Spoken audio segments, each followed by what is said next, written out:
article in the paper today, the Washington Post. 24 states may have an uncontrolled growth of the virus. They're talking about California and Florida may still see a spike in the number of deaths, okay? Those are all facts, and they reinforce the point that we've been making. Follow the numbers, follow the science. And we have done just that. That's why you see our curve is coming down, where many places in the country the curve is going up. Remember, what happened to us was no fault of our own. Actually, it makes the point, because what happened to us was we did not have the facts when this started. Everybody said the facts were the virus was coming from China. Those were not the facts. The virus had left China. The virus went to Europe, and nobody told us. And people came from Europe to New York and to New Jersey and to Connecticut. And 3 million European travelers came, January, February, March, before we did the European travel ban. And they brought the virus to New York, and that's why the New York number was so high. We didn't have the facts. We were not informed. But once we got past that and we were in control, we have been smart. And smart has worked. We just have to stay smart. Even though it's been a long time and people are anxious, we have to stay smart. You keep watching those numbers. The Mid-Hudson is still on track on the numbers to open Tuesday. Long Island is on track to meet the numbers on Wednesday. We have to get the number of deaths down on Long Island, and we have to get the number of tracers up. But we're doing that. We're preparing for Long Island to open. We're getting the transportation system ready. It's run, the Long Island Railroad is run by the MTA. They're going to be cleaning and disinfecting all trains and buses every day. First time ever. We never disinfected buses and trains before. We never thought we had to, but we get it now, and they're doing it every day. They're going to add more cars to the trains so people can space out and socially distance when Long Island opens.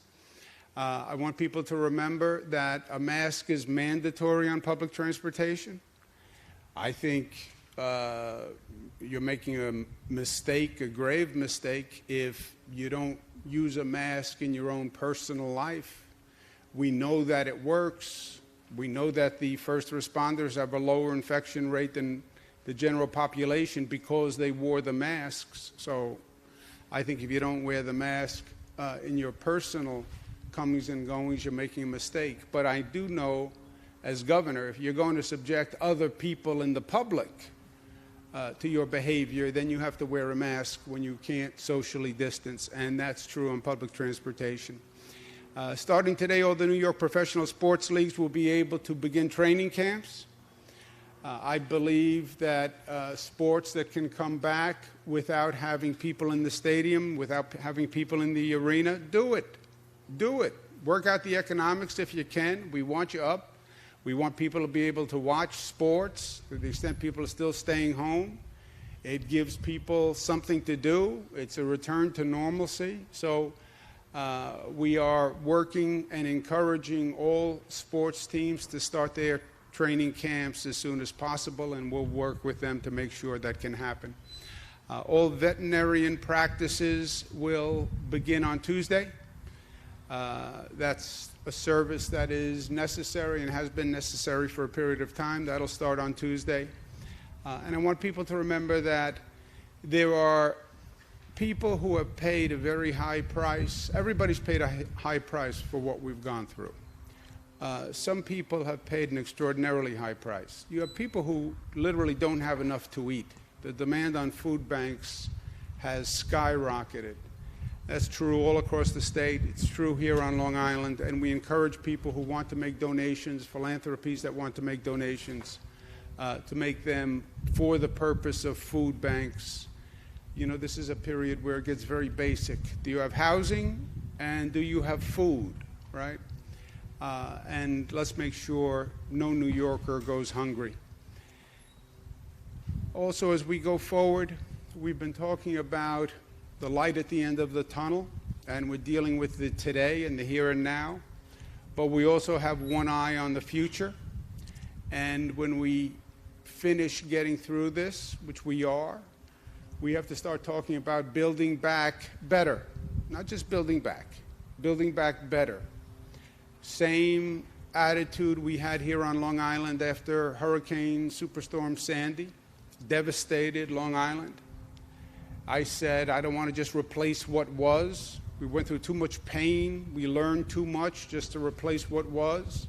Let's build back better, a new power grid, new, more resilient homes, new, more resilient roads, so when Mother Nature comes back, and she'll come back with a fury, we're in a better position because we learned from Superstorm Sandy. Let's do the same thing here.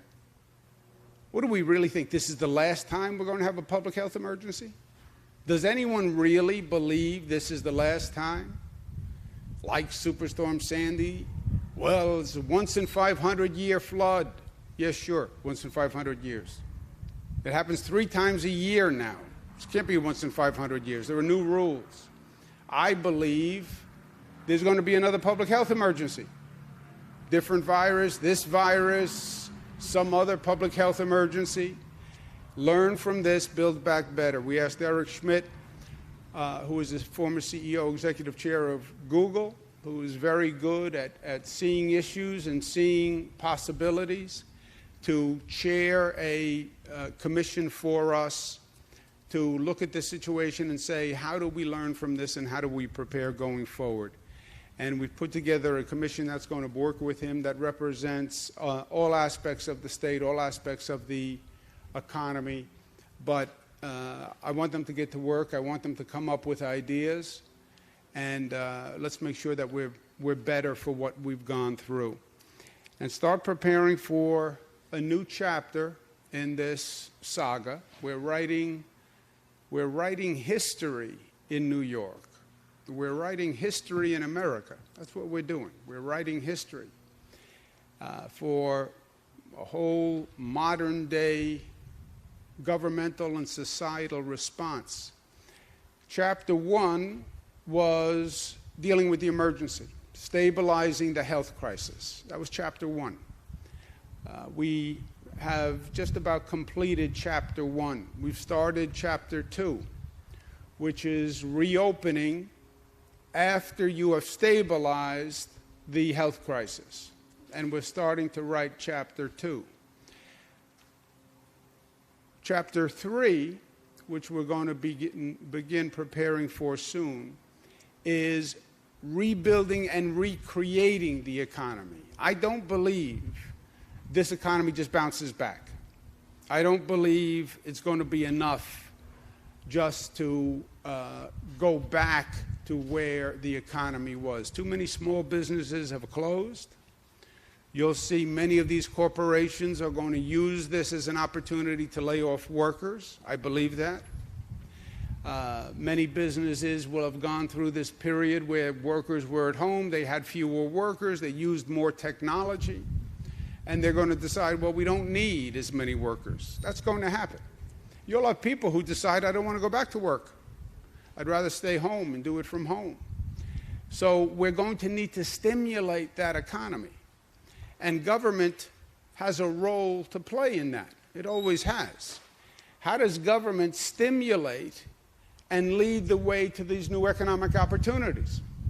How does that Eric Schmidt Commission come up with new ideas that we can jumpstart to grow the economy? That's what the next chapter is going to be about. It's going to be about government working with the private sector, working with businesses to jumpstart the economy, to stimulate it, to get some big projects going that get the business sector engaged and confident and believing once again, gets people into a position where they'll invest once again because they believe in the economy.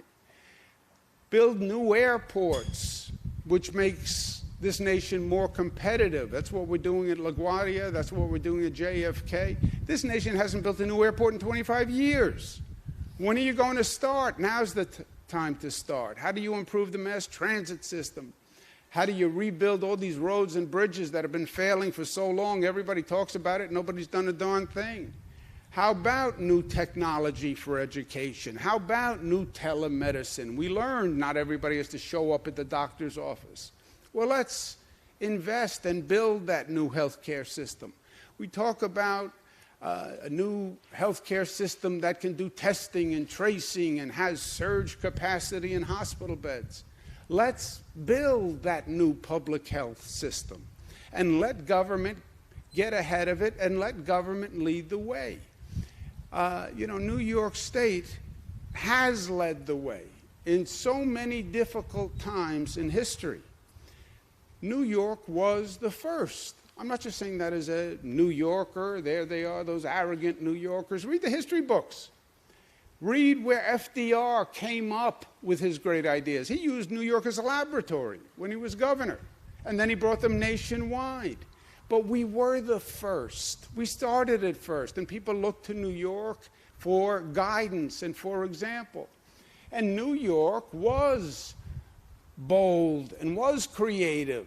They talk about the New York energy, the New York mojo.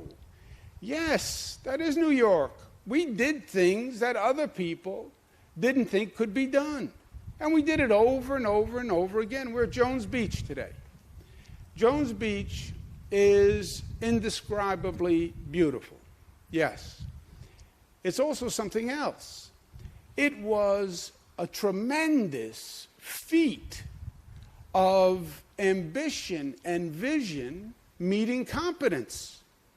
Jones Beach, built by Robert Moses. You know what's funny about Jones Beach when he started to build Jones Beach? There was no beach. There was no beach. People assume you have a beach because Mother Nature put a beach there. There was no beach.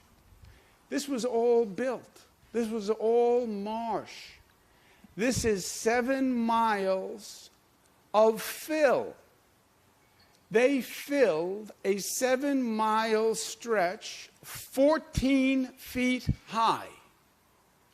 It took so much fill that they dug the channel, a canal, and used that fill to build a beach.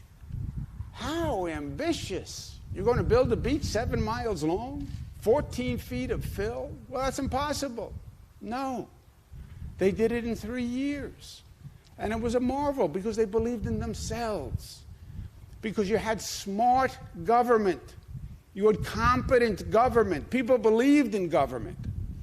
And they do again. Because government did work for people here. It saved lives. So, let's get that kind of ambition back. Let's get that kind of optimism back. We built New York. Mother Nature didn't build this. She gave us a beautiful harbor, but everything else was built. And we did it. And we can do it again. And that's what it means to be New York, tough and smart and united and disciplined and loving. Questions? Governor, a bar and grill in Patchogue, the Dublin Deck, reportedly was crowded with a lot of patrons on Friday night. Some video showing them without masks. Any thoughts? The Dublin Deck in Patchogue was crowded on Friday night.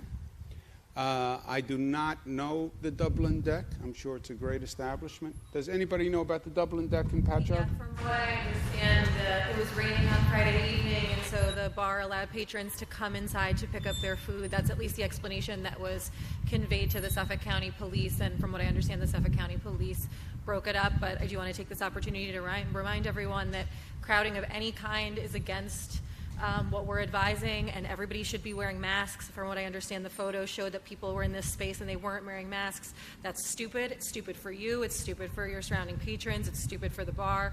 And so, I mean, I take them at their word that that's what happened, but moving forward, they should be on notice, and again, the enforcement is up to the locals. It's supposed to be curbside pickup, right? That doesn't sound like curbside pickup. Here at Jones Beach, we're limiting the number of parking spaces with orange cones. It looks like half the spaces are taken up by orange cones.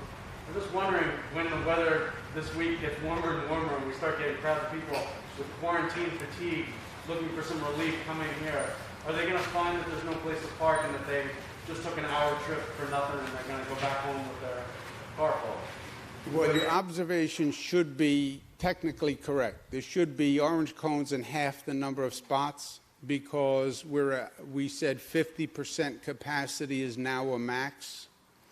That's to make sure that we have social distancing on the beach. We can do social distancing on the beach because we're at 50% of max. We have not reached 50% of max, so no one has been turned away. But as the weather gets warmer, I expect more people will come. And the reopening of the economy is going to be across the board, right? We start gradually, we start slowly. We make sure we're all being smart so the virus infection rate stays down, and then we continue to reopen. Based on what he said, as the summer goes on, would it be a possibility of maybe having odd number of license plates or even on certain days? Look, if you get to that point, you could. But if we remain smart, you can increase economic activity without necessarily increasing the viral spread. Okay? This is a perfect scenario. People start to come out, more people are coming out, but they're all doing it smart. They're wearing the PPE, they're staying away from each other, they're using the hand sanitizer, and the virus infection rate doesn't go up, or it goes up a little bit. As long as you're controlling that virus infection rate, then keep continuing opening. And that's why I keep hammering the smart part of this. If you are wearing the mask and you're doing the hand sanitizer, you could increase your activity and not infect anyone. And that's what we have been doing so far. But what does next week look like? Next week is a function of what we do today. Oh, that sounds too glib. That is factually true. You tell me how people act today, I will tell you the infection rate 3 days from today. So, you want to open faster? Be smart. And we'll just calibrate it to the infection spread. What you're protecting against is what they're talking about for those other states. That infection rate goes up, number of deaths goes up, you overwhelm the hospitals again. That's what we're protecting against. But if we stay smart, and we have been smart, you look at our numbers compared to other states, there's a dramatic difference on what's going on because we've been hammering the smart. Stay smart, watch the numbers, and I'll tell you what happens next week when we see what people do today. And if those numbers stay down, then just keep increasing the economic activity. Let's do one more. We don't have one more? Oh, I'm sorry. Oh. Question is about the COVID testing. You like getting the last question. I like getting the first. Yeah, do you like first? First or last, I think is good. You don't want to be stuck in the middle. Well, the question I have for you is about testing. Some people are reporting that when they go for a test, which you say anybody can get, they get the third degree, and so they get prioritized. Is that what you want happening, or should anyone who wants one get one easily? You get prioritized, and you get the third degree. You get prioritized because what we, all of us, want is the most likely people infected the fastest, right? So if you're showing symptoms, go to the front of the line. If you know you were in contact with a COVID positive person, go to the front of the line because we're really worried about you. And if you're infected, I don't want any delay. I want you to know right now so you can isolate and we can start the contact tracing. Third degree, yeah, we want to know where you were, what makes you think you were infected, how old you are, because getting that data is very helpful to us. We're now focusing on where the cases are coming from. And where do you live? I live in Nassau. We're in Nassau. What community? Are you an essential worker? Have you been working? Yes or no? Just to give us data. It's all private, but we want to get the data so we know where is the infection coming from, so we can really, like a laser beam, focus on those areas. What if someone's being denied?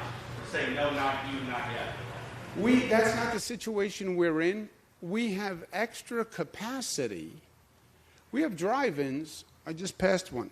We can do 15,000 tests a day. We're only doing 5,000 tests a day. So it's not that we're at a capacity level. We have more capacity for the public than we are now using. And that's why I keep encouraging people to come out. But yes, there's a prioritization. If I think you're positive, and there's a likelihood you're positive, I want to get you tested by 1 p.m. So you're isolated at 1:20 and you don't infect anyone else, right? It's all about keeping that infection spread number down. All right? Let's enjoy Memorial Day weekend. Thank you all very much for taking the time. Thank you.